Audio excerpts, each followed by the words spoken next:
तो उत्तर प्रदेश की बात आगरा से हम कर रहे हैं। लगातार हमारे मेहमानों से बातचीत का सिलसिला चल रहा है, जनप्रतिनिधियों से बात कर रहे हैं। जिस तरह हमने कहा था कि हम लोगों से कि हम आगरा के मुद्दे उठाएंगे, वहां विकास हुआ नहीं हुआ, क्योंकि आगरा को आपको बता दें कई सांसद मंत्री यहां दिए हैं और बावजूद उसके आगरा बदला है नहीं बदला। जैसे महानगर है और यहाँ टूरिज्म की बात करें तो बहुत टूरिज्म का बड़ा स्कोप है, होटल व्यवसाय यहाँ बहुत ज्यादा है। तो क्या कुछ बदला है, यही बात करेंगे। योगेंद्र उपाध्याय जी कैबिनेट मंत्री हैं, उच्च शिक्षा मंत्री हैं, उन पर मंत्रालय है। सर, पहला सवाल मेरा यही, क्योंकि हम उत्तर प्रदेश की बात आगरा से कर रहे हैं और आगरा में आपने देखिए गंगा जल आप लेकर आए, आपने तो बहुत मुख्य भूमिका निभाई और लंबे वक्त तक आपने इसके लिए संघर्ष भी किया, वो सफल हो गया।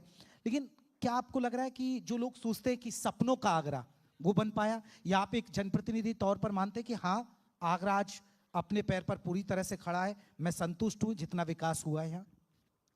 देखिए, मानव जीवन में सबसे पहली आवश्यकता पानी की है, हवा की है। हवा तो ईश्वर प्रदत्त है, पानी भी ईश्वर प्रदत्त ही है, लेकिन व्यवस्था उसका प्रबंधन मानवीय पक्ष है। तो उसके लिए एक प्रयास किया और एक बहुत बड़ा प्रयास था जो कि आगरा की जनता के लिए पूरा हुआ। यानी जिस आगरा को 400 मिलियन लीटर पर डे पानी की आवश्यकता थी, यमुना से सिर्फ 100 मिलियन लीटर पर डे उठाया जा सकता था। तो स्वाभाविक रूप से जब पानी ही नहीं था तो काहे से पूर्ति होती, और वह भी पानी कैसा, उसमें बताने की आवश्यकता नहीं है, गंदा, पीला, काला। आज 350 million litre per day Ganga जला रहा है, 100 million litre per day Yamuna को से पानी लिया जा रहा है। यमुना के पानी को ट्रीटमेंट के लिए आधुनिक जापान की सुविधा से सिस्टम से उसको स्वच्छ किया जा रहा है और गंगा जल स्वयं अपने आप में स्वच्छ है। इस तरह 450 मिलियन लीटर पर डे पानी मिल रहा है, पर्याप्त पानी है, उसका वितरण भी अच्छी ढंग से हो रहा है। इसलिए सबसे पहली आवश्यकता पूर्ति हुई।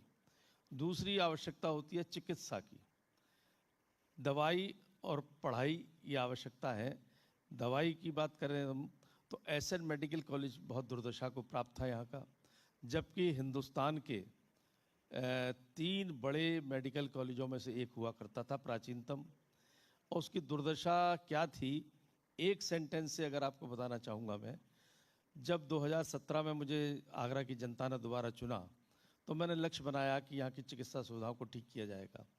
तो एसएन मेडिकल कॉलेज को देखने गया, वहाँ की हॉस्टल की गर्ल्स ने मुझे घेर लिया, बोले हमारा हॉस्टल देखिए सर। मैं हॉस्टल देखने गया, एक सेंटेंस से वहाँ की दुर्दशा समझ में आएगी और तत्कालीन सरकारों की चिंता समझ में आएगी। मैंने पूछा कि क्या है, तो उन्होंने, मैं देखा अंदर जाके, गर्ल्स हॉस्टल के बाथरूमों में दरवाजे नहीं थे। ये दुर्दशा का एक चरम समझ में आ गया होगा। जब मैंने principal madam doctor Saroj Singh थी, उनसे पूछा जी, तो उन्होंने कहा कि फंड नहीं है। मैंने कहा आपने तत्कालीन सरकार से अपेक्षा की? बोले वहीं से भी ये लेटर आया कि फंड नहीं है। तो मेरे मुंह से जो बेसाख्ता निकला था उस समय सेंटेंस कि सैफई में बम्बई वालों के ठुमके लगाने के लिए फंड है, यहाँ की लड़कियों के हॉस्टल में दरवाजे लगाने के लिए फंड नहीं है, इससे ज़्यादा शर्मनाक बात हो नहीं सकती। ये दुर्दशा, और आज जाके देखे कोई भी व्यक्ति चुनौती है देख के आए एसएन मेडिकल कॉलेज। नहीं बिल्कुल, लोगों ने कहा कि एम्स की तर्ज पर आप उसको लेकर जा रहे हैं। हाँ, एम्स स्तर पर जा रहा है। लेकिन तो गाहे बाहे शिकायतें आ जाती हैं स्वास्थ्य सुविधाओं को लेकर वहां से। क्या चीज़? गाहे बगाहे शिकायतें आ ही जाती हैं वहां से। देखिए, शिकायतें तो मैं यहाँ बैठा हूँ, इस सीट में भी निकाल दूंगा जिसमें बैठा हूँ, तो शिकायतें हैं। लेकिन ये बोतल अगर खाली है, बताइएगा, हम इवेंट मैनेजर पर एक्शन ले लेंगे अगर कुर्सी में दिक्कत है तो। ये बोतल आधी खाली, पूरी खाली हो, इसमें आधा पानी भर जाए, तो एक तो ये सोच है कि ये आधा पानी भर गया, एक ये सोच कि अरे आधा तो अभी भी खाली पड़ा है। सकारात्मक सोच ये होनी चाहिए कि एसएन मेडिकल कॉलेज की 2017 से पहले क्या दुर्दशा थी और आज कितनी तरक्की हो चुकी है। धीरे धीरे अब एसएन मेडिकल कॉलेज में हार्ट के ऑपरेशन हो रहे हैं, एंजियोप्लास्ट हो रही है। अब कोई कैसा भी बाईपास सर्जरी नहीं हो रही, तो वो भी हो रही है, वो भी आएगी थोड़े दिनों में, न्यूरो सर्जरी आएगी। तो विकास की दृष्टि में हम लोग आगे बढ़ रहे हैं, एक ये बात थी। दूसरा, पर्यटन नगरी के बारे में आपने जिक्र किया। आगरा पर्यटन नगरी है पर्यटन नगरी। उसके विकास के लिए देखिए, जहाँ भौतिक विकास आवश्यकता है व्यक्ति के जीवन में, तो वहाँ सांस्कृतिक विकास की भी आवश्यकता है। जी। और जो हमारी प्राचीन धरोहर हैं उनको पर्यटन के रूप में कैसे विकसित किया, यह भी आवश्यकता है। मुगलों से पहले भी आगरा था, मुगलों के बाद भी आगरा है। मुगल काल में भी ऐसा आगरा था जिसकी स्मारक होने चाहिए थे, प्रेरणाप्रद थे। जैसे कि शिवाजी महाराज का एक बहुत बड़ा चैप्टर आगरा से जुड़ा हुआ है। शिवाजी महाराज के शौर्य का, उनके बुद्धि चातुर्य का, उनके साहस का, उनकी योजना बनाने की विलक्षण क्षमता का, और बनाना ही नहीं, योजना क्रियान्वयन कर ले जाने की अद्भुत प्रतिभा का एक अध्याय आगरा में था। लेकिन उनका नाम का एक भी स्मारक नहीं था। उनके नाम का स्मारक बनना चाहिए। बनने से जो ना सिर्फ आने वाली पीढ़ी को वो संस्कार मिलेगा, वो एक दिशा मिलेगी, वहीं दूसरी ओर पर्यटन भी बढ़ेगा, पर कैपिटा इनकम बढ़ेगी, रोजगार के अवसर मिलेंगे। तो उसकी दिशा में हमने आगे बढ़ाए और एक शोध की जिसमें ये पता किया कि कहाँ कैद थे। मीना बाजार की कोठी करके है, उसको अब सरकार ने एक्विजिशन करने की, प्रथम चरण पूरा हो गया, एक्विजिशन करने की कार्रवाई। वहाँ पे ऐसा स्मारक बनेगा कि जो पर्यटक आएगा वो ताजमहल से पहले शिवाजी महाराज का स्मारक देखने जाएगा। ये होगा। ठीक। और दूसरा, यहाँ पर एक 19 बीघा ताज नगरी में एक जोनल पार्क बनाया। पार्क बना, बिना विजन के पार्क बन गया। यानी सिर्फ उसमें मॉर्निंग वॉक या इवनिंग वॉक के लिए लोग जाते थे। क्यों नहीं उसको ऐसे विकसित किया जाता जो पर्यटकों का आकर्षण कर केंद्र बनता, हमारी संस्कृति का परिचायक बनता। मैंने एडीए के अधिकारियों से बात की कि यहाँ पर कृष्णकालीन पेड़ पौधे लगाए जाएं। वृंदावन इसलिए फेमस है क्योंकि वहाँ पर तुलसी का पर्यायवाची है। तुलसी की 100 से अधिक प्रजातियाँ हैं, सब वृंदावन के निधिवन में हैं। यहाँ पर भी छोटा सा वृंदावन बना दिया जाए। यहाँ पर ऐसे शिलालेख और ऐसे चित्रकारी हो जो कृष्णकालीन हो, उनके उस पर ऐसे वो हो लिखा हुआ पूरा, जिससे कि उसे मालूम पड़ेगी ये क्या है। एक 19 बीघा में है तो 2 बीघा में एक मुक्त आकाशीय रंगमंच बना दीजिए जहाँ पर कृष्ण लीलाओं का प्रदर्शन हो। उस दिशा में बढ़ रहा है, तो ये पर्यटन की दृष्टि से बढ़ेगा। ऐसे ही शिक्षा भी एक पर्यटन है, शिक्षा का भी पर्यटन होता है। उत्तर प्रदेश के अंदर ये जो काम मैंने आगरा के लिए कराया, उससे महत्व मालूम पड़ेगा कि इससे पहले साइंस सिटी या नक्षत्रशाला उत्तर प्रदेश में मात्र लखनऊ में थी और गोरखपुर में थी। आगरा में स्वीकृत कराई मैंने, उसके बाद बनारस में स्वीकृत हुई है पीएम साहब की कॉन्स्टिट्यूंसी में, और अब उसका शिलान्यास हो चुका है, बन रही है। उससे जहां आगरा के छात्र छात्राओं को खगोल शास्त्र के रहस्यों का ज्ञान होगा, वहीं पर आस और पास के जितने छात्र छात्राएं आएंगे तो शैक्षिक पर्यटन का भी विकास होगा। और जब पर्यटन का विकास होता है तो रोजगार के अवसर होते हैं, पर कैपिटा इनकम बढ़ती है, हर व्यक्ति को रोजगार मिलता है। ये सब आगरा के लिए किया जा रहा है। रोजगार का जिक्र बार बार कर रहे हैं। रोजगार जाहिर तौर पर तभी होंगे जब उद्योग लगेंगे ज़्यादा से ज़्यादा, रोजगार तब ज़्यादा डेवलप मिल पाएंगे। लेकिन एक मसला है टीटी जेट का, जिसको लेकर कई बार चीज़ें सामने आ रही हैं कि दिक्कतें आ रही हैं नए उद्योग डेवलप करने में। कुछ बाउंडेशंस हैं जिसको लेकर नए उद्योग आगरा में नहीं लग पा रहे हैं। तो सर फिर रोजगार कैसे होगा जब उद्योग ही नहीं आ पाएंगे? तो देखिए, ये व्यापारियों का एक बेसिक मुद्दा है। वो बार बार कहते हैं कि सरकार को इसके लिए कोई प्रयास है। अब वो दूसरे इलाकों में चली जाती हैं चीजें, वो यहाँ नहीं आती ताजमहल की वजह, चाहे वो वजह जो भी हो, पॉल्यूशन की वजह से, क्योंकि बहुत पॉल्यूटेड शहर भी माना जाता है आगरा।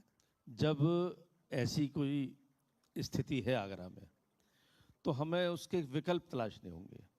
विकल्प तलाशने के रूप में ही पर्यटन उद्योग को बढ़ावा, दिस इज ऑल्सो उद्योग, पर्यटन उद्योग को बढ़ावा मिले। पर्यटन उद्योग से संबंधित ऐसे चीज़ें इंस्टॉल की जाए जिससे इस उद्योग से रोजगार मिलेंगे। शैक्षिक स्थिति भी एक रोजगार की है। आज उत्तर प्रदेश में जब से मैं आया हूँ शिक्षा मंत्री के रूप में, या योगी जी मुख्यमंत्री के रूप में आए हैं, पहले उत्तर प्रदेश में मात्र 18 सरकारी विश्वविद्यालय थे। यानी कैसी विडंबना थी, शिक्षा जैसी चीज जो आम आवश्यकता है व्यक्ति की, वो भी उत्तर प्रदेश की सभी कमिश्नरियों में नहीं थे। अब सभी कमिश्नरियों में एक एक सरकारी विश्वविद्यालय हो गया। पहले मात्र 22 निजी विश्वविद्यालय थे, आज लगभग 52 निजी विश्वविद्यालय हो गए हैं। और इन विश्वविद्यालयों को जब खुले हैं तो चपरासी से लेकर वीसी तक की नौकरी मिली होगी, प्रोफेसर्स की नौकरी मिली होगी, क्लास 3 की नौकरी मिली होगी। तो ये सब रोजगार बढ़ाने की साधन है। अब आगरा के आसपास ही 4-5 विश्वविद्यालय, नए निजी विश्वविद्यालय खुले हैं, तो सब रोजगार के अवसर देने के ही साधन है। लेकिन योगेंद्र जी, मेरे एक सवाल, क्योंकि यूनिवर्सिटी की बात करें आगरा, कानपुर टॉप में, कानपुर अच्छी होगी, वाराणसी होगी, लखनऊ होगी, लेकिन जहां से मंत्री हैं, उच्च शिक्षा मंत्री, वो यूनिवर्सिटी आगे क्यों नहीं बढ़ रही है उस हिसाब से? आपको जानकारी दे दूं कि वैसे तो पूरा प्रदेश आपका ही है, वो मैं ठीक है, मंत्री आप तो नहीं, योगी जी से पहले उत्तर प्रदेश उच्च शिक्षा के मायने में फिसड्डी माना जाता था। आज उत्तर प्रदेश सर्वोच्च शिखर पे आ चुका है। आगरा की बात करें, आगरा का विश्वविद्यालय उत्तर प्रदेश में सबसे पीछे था, आज नेक रैंकिंग में A+ ले चुका है उत्तर प्रदेश आगरा का विश्वविद्यालय। ये इसका उत्कर्ष है, ये इसकी क्वालिटी में सुधार का ही प्रतीक है कि नेक जैसी रैंकिंग में A+ ग्रेड उसको मिल चुका है।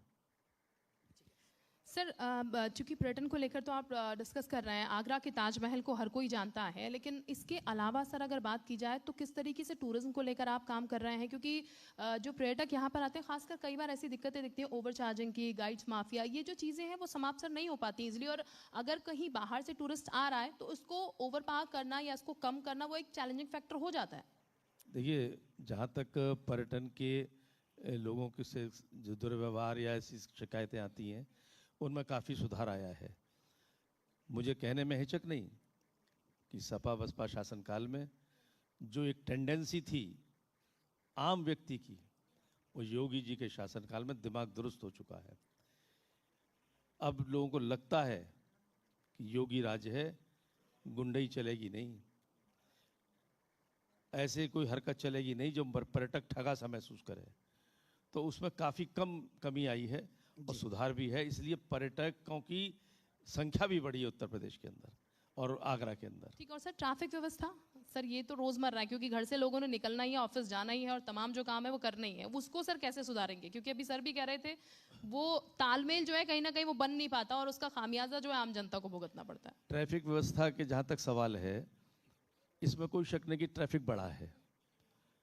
पहले मैं जिस कॉलोनी में रहता था, आज से 20 साल पहले वहाँ 5 से 6 घरों में कारें हुआ करती थी, आज एक एक घर में 5-6 कारें हैं। ये व्यवस्था है। सड़कें वैसी है, थोड़ी चौड़ी हुई है, इस बात भी सही है, पहले से काफ़ी चौड़ी हुई सड़कें, व्यवस्था भी सुधरी है। अब अल्ट्रा मॉड आवागमन की सुविधा इसलिए उपलब्ध कराई जा रही है मेट्रो की, कि जब आवागमन की सुविधा वो मिल जाएगी लोगों को तो कारों का चलन कम होगा सड़कों पर, ट्रैफिक व्यवस्था वहाँ से कंट्रोल होगी। और जब कोई निर्माण होता है तो उससे पहले विध्वंस होता है, ये स्वाभाविक प्रक्रिया। डिस्ट्रक्शन होगा तब कंस्ट्रक्शन होगा।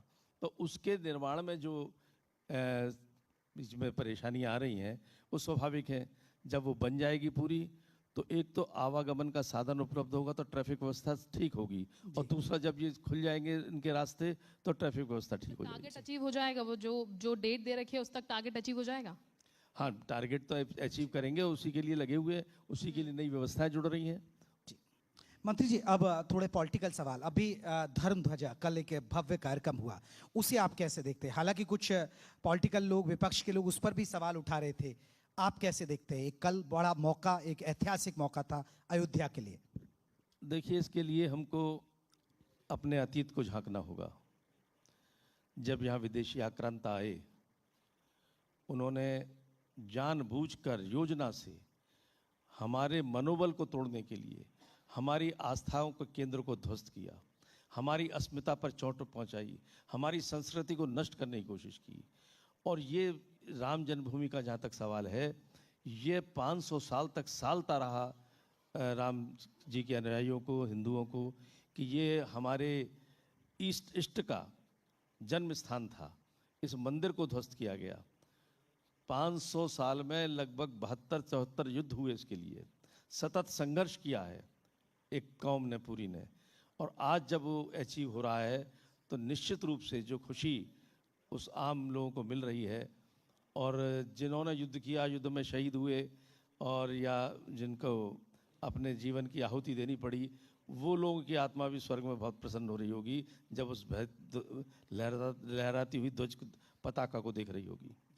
सर, एसआईआर को आप कैसे देखते हैं? क्योंकि विपक्ष कह रहा लगातार अखिलेश यादव हमला कर रहे हैं कि एसआईआर में कहीं ना कहीं वोट काटे जा रहे हैं। बीएलओ को जो टारगेट दिया, इतना कम समय का तारीख दे दी है, और ये एक सोची समझी साजिश के तहत हो रहा है। एसआईआर को आप कैसे देखते हैं? मैं इस पे आपसे ही प्रश्न करूं कि आपका नाम वोटर लिस्ट में नहीं हो, बाय द वे, होना चाहिए नहीं होना चाहिए? नहीं, होना चाहिए। पात्र लोग हैं तो वो जुड़े, अपात्र लोग हैं वो बाहर जाएं। और आपके यदि कोई पड़ोसी की डेथ हो गई है या उसकी लड़की शादी होकर कहीं और चली गई है तो वहाँ एनरोल हो, यहाँ से कटना चाहिए नहीं कटना चाहिए? बिल्कुल, मैंने तो वही कहा ना, पात्र अपात्र। ये एसआईआर है। हाँ, इसमें काहे का ऐतराज? लेकिन विरोध के नाम पर विरोध करना ये उनकी आदत है, तो करेंगे ही। सर, इसीलिए शायद विरोध समाजवादी पार्टी की तरफ से किया गया कि प्रधानमंत्री जो है ध्वज लहरा रहे हैं, ऐसे लहरा नहीं सकते क्योंकि सिर्फ विरोध करना है। एक राशिद अलवी करके नेता है, उन्होंने तो बहुत ही घृणित बयान दिया है कि प्रधानमंत्री किस हैसियत से ध्वज की पताका लहरा रहे थे। मैं उनसे पूछता हूँ, किस हैसियत से वो चादर चढ़ाने जाते हैं अजमेर शरीफ पर? किस हैसियत से सलीम चिश्ती पर चादर चढ़ाने जाते हैं? हम अपने धर्म के लिए कुछ करेंगे, हमें गर्व है इस बात का, होना भी चाहिए। सर, क्या आपको लगता है कि आरक्षण खत्म कर देना चाहिए या आरक्षण का कोटा खत्म कर देना चाहिए? ये सवाल मैं इसलिए कह रहा हूं कि अभी राम भद्राचार्य जी ने सवाल उठाया कि देखिए अब आरक्षण को खत्म कर देना चाहिए। आप क्या कहते हैं, पार्टी का क्या स्टैंड है? क्योंकि यही आरक्षण का मुद्दा 2024 में आपके लिए, खासकर यूपी में तो इतना नुकसान हुआ कि आपकी हालत क्या हुई लोकसभा चुनाव में आपने देख लिया। क्योंकि विपक्ष ने कहा कि आरक्षण खत्म कर देंगे, संविधान खत्म कर देंगे, संविधान में बदलाव कर देंगे लोग। देखिए, आपके प्रश्न को मैं दो भागों में बांटता हूँ। पहला, विपक्ष ने जो किया वो जनता जान गई, राजनीतिक ठग थे। एक किताबिया लेके घूम रहे थे कि मोदी जी तिवारा आ जाएंगे, आरक्षण समाप्त कर देंगे, संविधान को बदल देंगे। लोग उनके झांसे में आ गए, लेकिन मोदी जी तिवारा आ गए, ना आरक्षण समाप्त हुआ है ना संविधान बदला गया है। संविधान जिन लोगों ने कभी बदला है वो आज कटघरे में खड़े हैं। राजनीतिक ठगी ज़्यादा नहीं चल सकती। उसके बाद जितने चुनाव हुए, ठगों को किनारे लगा दिए जनता ने। रही दूसरी बात कि आरक्षण होना चाहिए कि नहीं होना चाहिए, ये सवाल था आपका।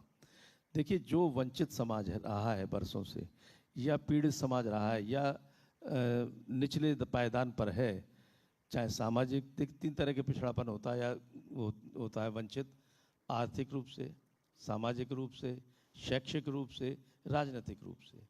तो उन निचले पायदान के व्यक्तियों को ऊपर उठाना चाहिए। इसके लिए एक उदाहरण देना चाहूँगा मैं। हमें कल्याण सिंह जी ने एक किस्सा सुनाया था, और दीनदयाल उपाध्याय जी और उनके साथ एक घटना हुई थी। जनसंघ काल की घटना थी। तब हम लोगों के पास इतने साधन नहीं थे जी। पंडित दीनदयाल उपाध्याय जी और कल्याण सिंह जी जा रहे थे बस स्टैंड तक, उन्हें छोड़ने पगडंडी के सहारे, लालटेन उनके हाथ में थी। अचानक दीनदयाल जी गिर गए गड्ढे में। तो दीनदयाल जी, उन्होंने, कल्याण सिंह जी ने नीचे हाथ बढ़ाया, उन्होंने अपने पैर उचका के हाथ ऊपर किया, हाथ करके ऊपर खींच लिया, ऊपर आ गए, गड्ढे से निकाल लिया उनको। पंडित दीनदयाल जी ने पूछा कल्याण सिंह जी से कि तुमने इससे क्या शिक्षा ली? तो बोले, आप बताइए। तो दीनदयाल जी ने कहा, जो किसी परिस्थितियों में नीचे चले गए हैं उनको स्वयं भी अपने पैरों पर उचकना पड़ेगा, हाथ ऊपर करना पड़ेगा, और जो ऊपर हैं उनको नीचे कर हाथ करके उनको ऊपर अपने बराबर लाना पड़ेगा। ये सामाजिक समरसता स्थापित करनी पड़ेगी। इसलिए आरक्षण जरूरी है। आरक्षण जरूरी है। हाँ, ठीक। बिल्कुल सर, इंडस्ट्रीज़ पर एक बार वापस आ जाते हैं क्योंकि राजनीतिक चर्चा तो हो ही रही है। आगरा की जब हम बात कर रहे हैं तो आम जनता की चीज़ें जो हम लेकर लाने की कोशिश कर रहे हैं। फुटवेयर्स की बात कर ली जाए, लेदर इंडस्ट्री की बात कर ली जाए, सरकार सर इस सेक्टर में कितना काम और कर रही है ताकि, क्योंकि आर्थिकी जो है उससे आएगी, इकोनॉमी आपकी उससे बढ़ेगी, ज़्यादा डेवलप होगा, उसको लेकर सरकार को लेकर अगर बात की जाए, खासकर आपको लेकर बात की जाए, सो तो किस तरीके का आयाम जो है वो अभी तक टच किए गए हैं और किस तरीके के काम आगे के रोड मैप तैयार किए जा रहे हैं ताकि ये और डेवलप हो यहाँ पर? देखिए, मैंने कहा कि आगरा की मजबूरी है, कुछ तरह के उद्योग नहीं लग सकते। उसका विकल्प तो ढूंढना होगा, चाहे पर्यटन विकास के रूप में हो, चाहे आईटी के विकास के रूप में हो। आईटी पार्क, जब मैं आईटी मंत्रालय मेरे पास था तो आईटी पार्क बन चुका है शास्त्रीपुरम में, और उसका उद्घाटन होना शेष है। उसमें उद्घाटन होगा कभी ना कभी, हाल फिलहाल में हो जाएगा। तो आईटी जब पार्क बनेगा तो आईटी उद्योग डेवलप होगा। उस टाइप के उद्योग हमको लाने होंगे जो उस आवश्यकता को, जो प्रतिरोध है, अवरोध है, उसको दूर करें और उनको आगे लाएं, जिससे कि आगरे में पर्यटन उद्योग भी उसमें से एक है और आईटी उद्योग भी है, या हॉस्पिटल्स जैसे इसको मैंने बताया कि एसएन मेडिकल कॉलेज के जब स्तर पर आ रहा है, AIIMS, SN medical college AIIMS स्तर पर आ रहा है, तो निश्चित रूप से यहाँ पे रोजगार के अवसर मिलेंगे। तो ऐसे रोजगार डेवलप करने पड़ेंगे, ठीक कर रहे हैं हम लोग। सर, हम चर्चा के अब आखिरी पड़ाव पर, जी मीडिया के मंच से आप आगरा के लोगों को, क्योंकि आप एक कैबिनेट मंत्री हैं, आपकी जिम्मेदारी पूरे प्रदेश की है, लेकिन आगरा के लिए रोड मैप क्या है? क्योंकि अब देखिए चुनावी सुगबुगाहट भी शुरू हो चुकी है, और पहला सवाल ये, आगरा के लिए विकास का रोड मैप क्या क्या बड़ी योजनाएं आप आगरा को भविष्य में देने जा रहे हैं? दूसरा सवाल, आपको लग रहा है कि योगी सरकार की हैट्रिक बन पाएगी? योगी जी का जो आज क्रेज है पूरे विश्व में है, सिर्फ हिंदुस्तान में ही नहीं कहूँगा मैं। मुझे अभी योगी जी ने 1.5 साल पहले पेरिस भेजा था कुछ इन्वेस्टर्स को इनवाइट करने के लिए। तो एक हमारे रिश्तेदार थे, उन्होंने कहा पेरिस कहाँ जा रहे हो, वहाँ हिंदुस्तानियों को बड़ी हिकारत से देखा जाता है। मैंने कहा लेकिन जा रहे हैं, इन्वेस्टर्स से बातचीत करनी है। इन्वेस्टर्स से बातचीत हुई तो मुझे लगा कि वो एंक्शस है उत्तर प्रदेश में काम करने के लिए। तो मैंने फिर स्वाभाविक सा प्रश्न किया कि why are you so anxious in UP? बोले बिकॉज देयर इज योगी। तो ये है योगी जी का क्रेज, यानी आज वो ब्रांड है। हाँ, ब्रांड है। हाँ। और उनको मालूम है अब की कानून व्यवस्था, चंडीगढ़ विश्वविद्यालय हिंदुस्तान ही का सर्वोच्च स्तर पर है और विश्व के 23वें नंबर पर है। अभी उन्नाव में खुला। उन्नाव में खुला। हाँ, उससे पहले मेरी बात हुई थी उनके मालिकों से। हाँ। दिल्ली में मिल गए थे। मैंने उन्हें आगरा के लिए इनवाइट किया। मैंने कहा आगरा में अपना विश्वविद्यालय खुले। तो बोले आगरा नहीं, अभी तो लखनऊ के आसपास खोलना चाहते। मैंने कहा वेलकम, तो आइए। तो बोले हाँ अब आने का मन भी है, क्योंकि अब योगी जी का राज है, वहाँ कानून व्यवस्था ठीक है। ये योगी है। यानी आपको लग रहा है हैट्रिक बनेगी? हाँ बिल्कुल बनेंगे। ठीक। आपके भविष्य की क्या योजना है आगरा के लिए सर? आखिरी आगरा के लिए पर्यटन की दृष्टि से कैसे इसको आगे लाया जाए, यहाँ पर कैसे निजी विश्वविद्यालय और अब आमंत्रित किए जाएं, जो कि राष्ट्रीय अंतर्राष्ट्रीय ख्याति प्राप्त विश्वविद्यालय हैं, और जो अंतर्राष्ट्रीय विश्वविद्यालय से एमओयू करने जा रहे हैं वो एमओयू आगरा यूनिवर्सिटी से भी हों, जिससे कि यहाँ के छात्र विदेश जाएं, विदेश के छात्र यहाँ आएँ। विदेशी यूनिवर्सिटी जहाँ पर हिंदुस्तान के छात्र जाते हैं पढ़ने, उनका संसाधन तो चले जाते हैं, जिन पर संसाधन नहीं वो कैसे जाएं? तो उनके वो कोर्सेज फैकल्टी लेके हमारे विश्वविद्यालय में आए, यहाँ पर अपनी फैकल्टीज शुरू करें, जिससे कि यहाँ के विश्वविद्यालय के माध्यम से आम जनता को सस्ती अच्छी शिक्षा मिल सके। बहुत बहुत शुक्रिया सर, आप हमारे साथ जुड़े, अपना कीमती वक्त दिया। उच्च शिक्षा मंत्री हैं आप, शिक्षा के क्षेत्र में ऐसे ही आगे बढ़ाइए लोगों को, तो जनता भी आपको आगे बढ़ाएगी। बहुत बहुत शुक्रिया सर, धन्यवाद। बहुत शुक्रिया सर आपका अपना ये कीमती वक्त हमें देने के लिए। और मैं इस वक्त मंच पर आमंत्रित करना चाहूँगी जी प्रदेश उत्तराखंड के संपादक मिस्टर रमेश चंद्रा को। मैं चाहूँगी सर को मोमेंटो प्लीज़ यहाँ पर दिया जाए। और बहुत बेबाकी के साथ सर ने आपने यहाँ पर तमाम सवालों के जवाब दिए। आगरा की आगे की दिशा जो है वो भी बेहतर तरीके से समझाई हमें कि किस तरीके से आगे के लिए काम हो रहा है, अभी तक क्या काम किया गया है। बहुत शुक्रिया सर आपका हमें समय देने के लिए यहाँ पर।